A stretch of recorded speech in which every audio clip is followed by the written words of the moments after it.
করছো? হ্যাঁ। এটা হলো দুবলো ঘাস আব্বু, এই ঘাসে ভিটামিন বেশি।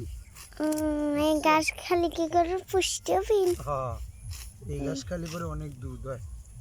তারপরে যে এই ঘাসগুলো দেখাও দেখাও, এইগুলো হলো নেপিয়ার ঘাস। এই ঘাসে শক্তি কম কিন্তু ফলনের দিক থেকে অনেক বেশি, বুঝছো?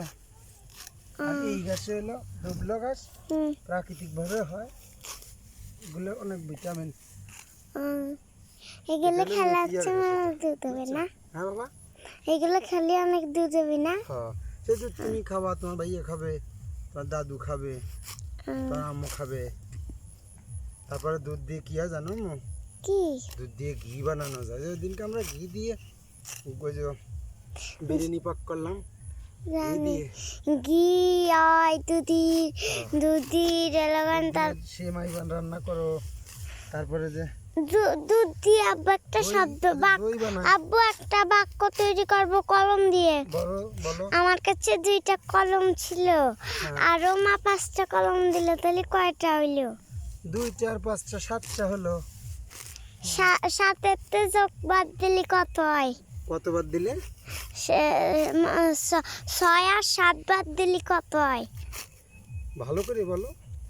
6 আর 7 যোগ বিয়োগ করে বাদ দিলে পরে কত হয়? তোমার অঙ্কটা হচ্ছে না। মনে করো তোমার কাছে 7টা কলম আছে, হ্যাঁ? 7টা কলমের থেকে কয়টা বাদ দিবা সেটা বলো। 6। তাহলে একটা থাকে। তাহলে বললে না কেন? ঘাসের ছবি উঠতে যাবো, ভালো করে ধরো, দিক যাও। তুমি কোন ক্লাসে পড়ো? আমি 1-এ পড়ি। আমি প্রথম শ্রেণীতে পড়ি। হ্যাঁ, আমি প্রথম শ্রেণীতে পড়ি। প্রথম শ্রেণীতে?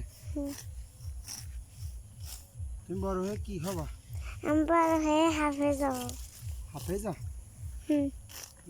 এখন মাদ্রাসায় ভর্তি হতে হবে না আম্মু? তুই মাদ্রাসায় ভর্তি হব আমি কদিন পরে।